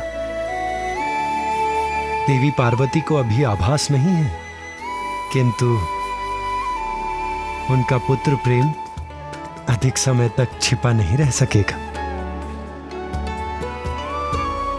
माँ, मैं तो आपके लिए कुछ लेने गया था। मेरे लिए? अच्छा दिखाओ मुझे, क्या लेने गए थे? दिखाओ क्या है तुम्हारे हाथ में? माँ, मैं तो आपके लिए बेर लेने गया था।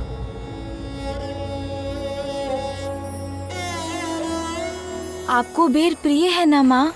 जीवन समर्पित है तुझको माता, सांस सांस अर्पित है तुझको माता, सांस सांस अर्पित है तुझको माता।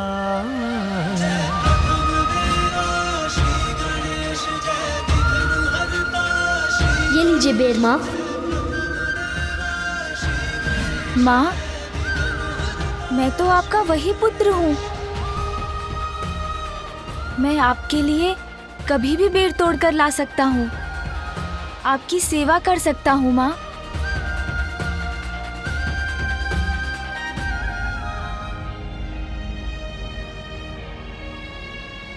माँ, आपके नेत्रों में अश्रु, आप दुखी हो रही हैं माँ। ओह, समझा, आपको मेरा वो मुख अधिक सुंदर प्रतीत होता था ना, इसीलिए ना मेरे गजमुख को स्वीकार नहीं कर पा रही हैं ना आप। किंतु माँ, ध्यान से देखिए ना मुझे, बुरा नहीं हूँ मैं, अपितु अब तो मैं और भी सुंदर हो गया हूँ। आपको मेरी बात पर विश्वास नहीं हो रहा है ना माँ? आपको बता देता हूँ माँ कि मैं कैसे और अधिक सुंदर हो गया हूँ। कितने मीठे बोल हैं इसके, मैंने अभी तक उन पर ध्यान क्यों नहीं दिया? माँ देखिए, मेरा वो मुख और छोटे छोटे कान सुंदर तो थे, किंतु उन्हीं के कारण तो इतने बड़े संकट में पड़ गया था मैं। किसी की बात ही नहीं सुनी, बड़े बड़े बोल बोलता चला गया। बस भिक्षुक बस, अब मैं आपके मुख से एक भी शब्द नहीं सुनना चाहता। उद्दंडता करता गया।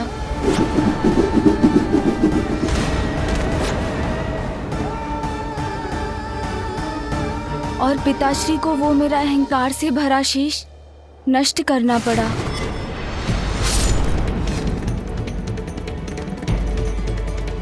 माँ, मैंने उचित सुना है ना कि सुनने से तो ज्ञान बढ़ता है, इसीलिए जो अधिक सुनते हैं और कम बोलते हैं वही बड़े ज्ञानी बन पाते हैं, है ना माँ?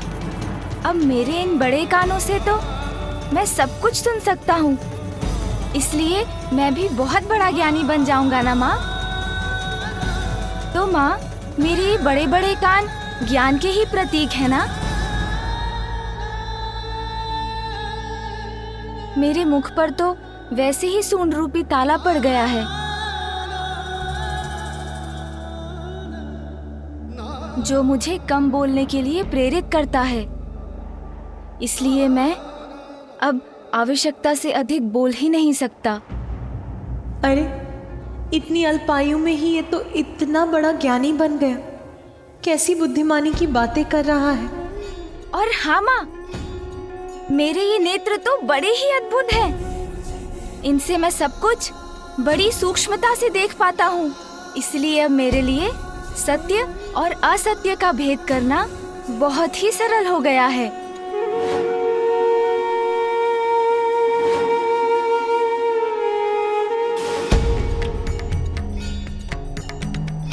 जिन नेत्रों से मैं अपने पिता को नहीं पहचान सका, एक बार किसी जलाशय में स्वयं को झांक कर देखिए, भिक्षुक या भैरूपिया ही प्रतीत होते हैं। उन नेत्रों का मुझे क्या लाभ माँ?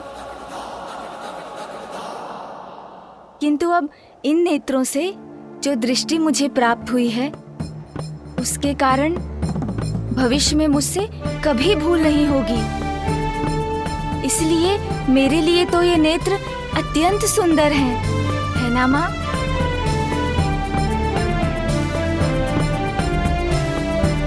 क्योंकि मेरे ये गज नेत्र तो सूक्ष्मता के प्रतीक हैं।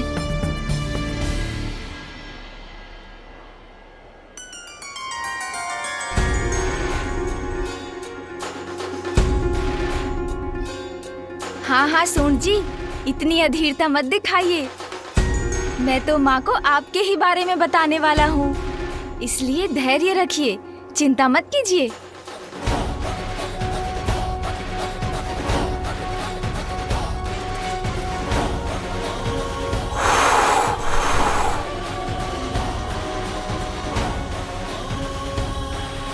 देखा ना माँ आपने, कैसे मेरी सूंड ने इन बेर पर से धूल हटा दी। जो बुरा है उसे हटाकर अच्छे को अपनाने में मेरी सहायता करती है मेरी सूंड। इसलिए मेरी सूंड तो अज्ञानता को मिटाकर ज्ञान को ढूंढने की प्रतीक है माँ। सत्य कहते हो, बड़ी मनोहर है तुम्हारी सूंड। और मेरा ये विशाल गज मस्तक माँ, ये तो बुद्धिमता और ऐश्वर्य दोनों का ही प्रतीक है। क्योंकि गज के मस्तक पर तो स्वयं देवी लक्ष्मी का वास होता है। क्योंकि जो बुद्धिमान है वो तो अपनी बुद्धि से ही सब कुछ प्राप्त कर लेता है ना माँ?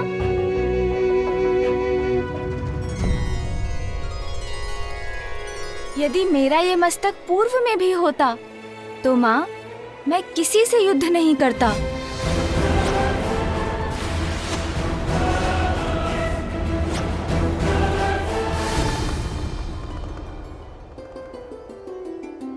क्योंकि तब तो मैं अपनी बुद्धि का प्रयोग करता ना माँ।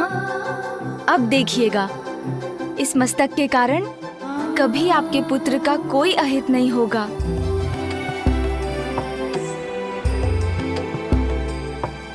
माँ, अब तो आपको विश्वास हो गया है ना?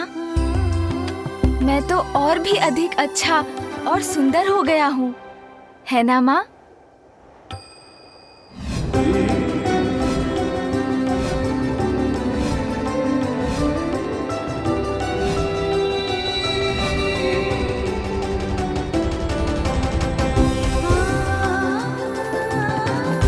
इसका यही रूप तो सर्वप्रथम मेरी इस कृति के रूप में उजागर हुआ था।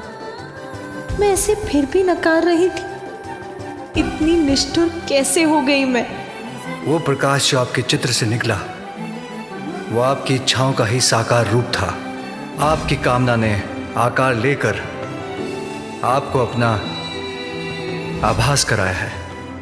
आपकी ये बिगड़ी हुई कृति भी निकट भविष्य में आपकी इच्छा पूर्ति का ही शुभ संकेत है।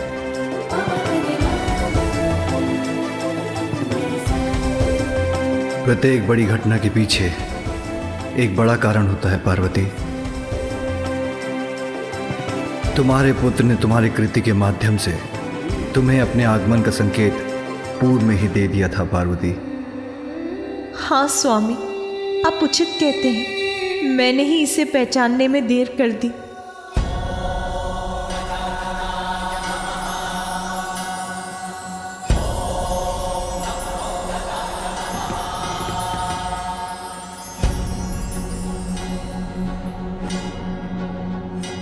अब किसी भ्रम में नहीं रहूंगी। अपने पुत्र पर अपना सारा स्नेह न्यौछावर करूंगी मैं। किन विचारों में डूब गई हूँ माँ? मुझे बताइए ना। मैं अच्छा हूँ ना माँ?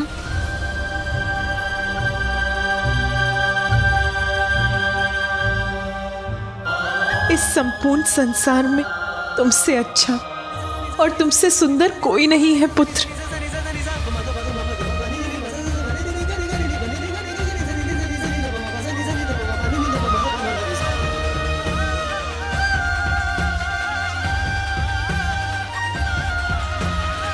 पुत्र प्रेम में इतना बह गई माता कि इस गजमुख को भी स्वीकार कर लिया। किंतु उचित ही है, क्योंकि हम देवताओं का हित तो इसी में निहित है।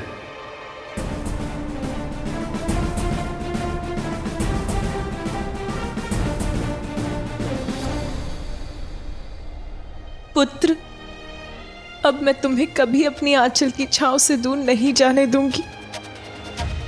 तुम्हें अपने पास रखकर सदा तुम्हारा ध्यान रखूंगी, तुम्हारी रक्षा करूंगी।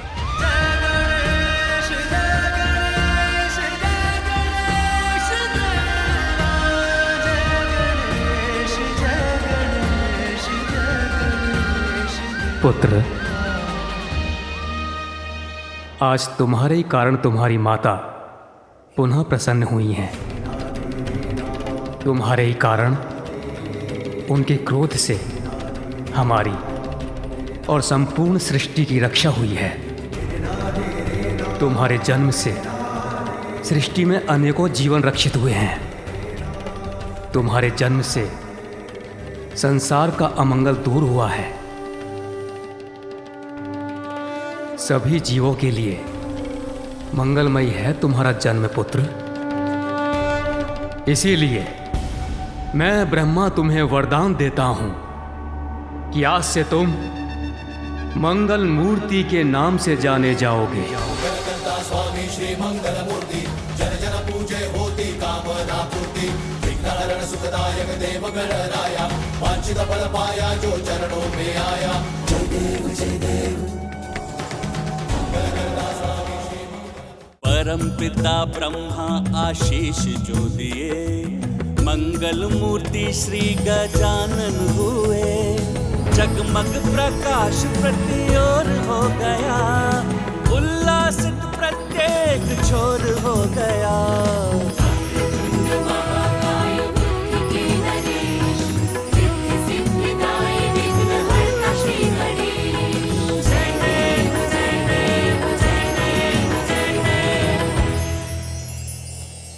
मेरे पुत्र को ये मंगलमय आशीष देने के लिए आपको अनेक धन्यवाद ब्रह्मदेव।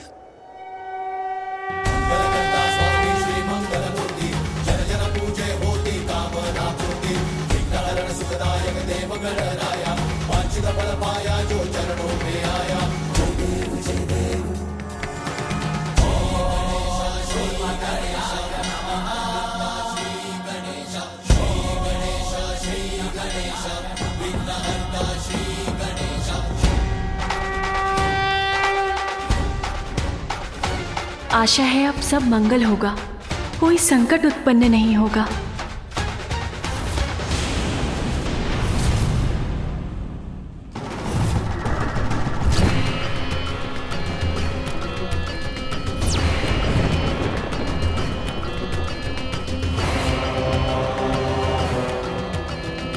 असुर सम्राट गजमुखासुर की, असुर सम्राट गजमुखासुर की, असुर सम्राट गजमुखासुर की, असुर सम्राट गजमुखासुर की, असुर सम्राट गजमुखासुर की, असुर सम्राट गजमुखासुर की, असुर सम्राट गजमुखासुर की, असुर सम्राट गजमुखासुर की, असुर सम्राट गजमुखासुर की, असुर सम्राट गजमुखासुर की, असुर सम्राट गजमुखासुर की।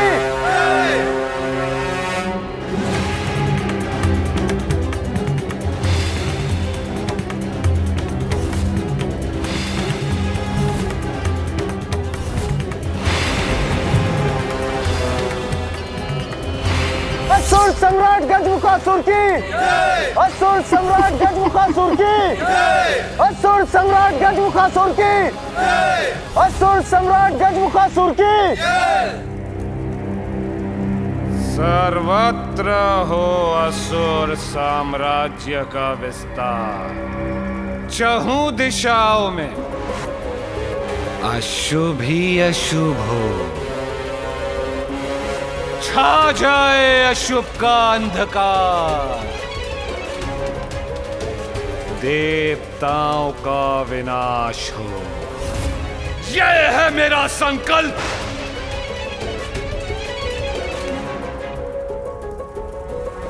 गजासुर के बाद अब मैं हूं पाताल लोक का सम्राट। देवताओं को नष्ट करेंगे हम, सभी लोगों पर छा जाएंगे, असुर विजयी होंगे। असुर महानायक गजमुखासुर की, असुर महानायक गजमुखासुर की।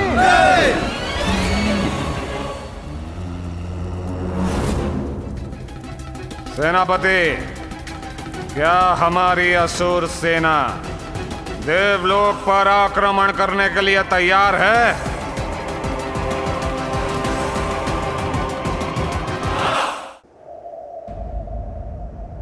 देवी पार्वती, संतान के जन्म के पश्चात कुछ अन्य रीतियां भी निभानी अनिवार्य हैं, जैसे छठी, नामकरण और अन्नप्राशन। हाँ देवी पार्वती, हमें तो अब आपके पुत्र के छठी के उत्सव में निमंत्रण की प्रतीक्षा है। अवश्य। मेरे हृदय में व्याप्त आनंद एक भव्य आनंदोत्सव का रूप अवश्य लेगा देवी सरस्वती।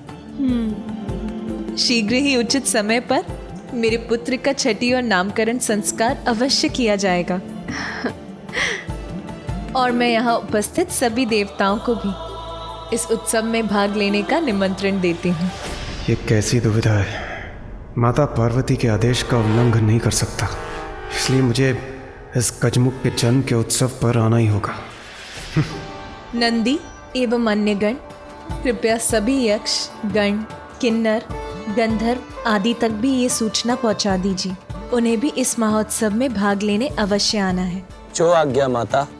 देवी पार्वती, आपके सुख में साथ देने तो यहाँ इस उत्सव में सभी बड़ी प्रसन्नता पूर्वक सम्मिलित होंगे। यह तो ऐसा महान अवसर है जिसके अनेकों दूरगामी शुभ परिणाम होंगे, क्योंकि आपके पुत्र के रूप में कैलाश में ऐसी दिव्यता का जन्म हुआ है जिससे सदा संसार का मंगल होगा।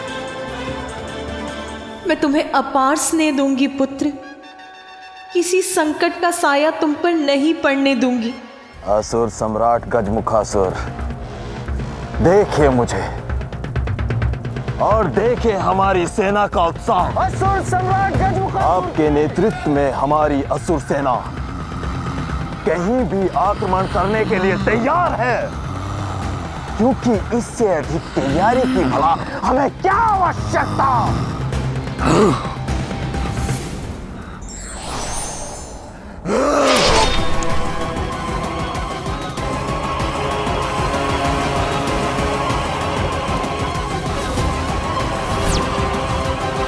मेरे प्रश्न का उत्तर बस हाँ या ना में देना चाहिए था इस मूर्ख को। किसी अन्य के अधिक बोल नहीं सहन कर सकता मैं। जितना पूछूं उसके उत्तर से अधिक बोलने वाले को भयंकर दंड देता हूं मैं, यमलोक भेज देता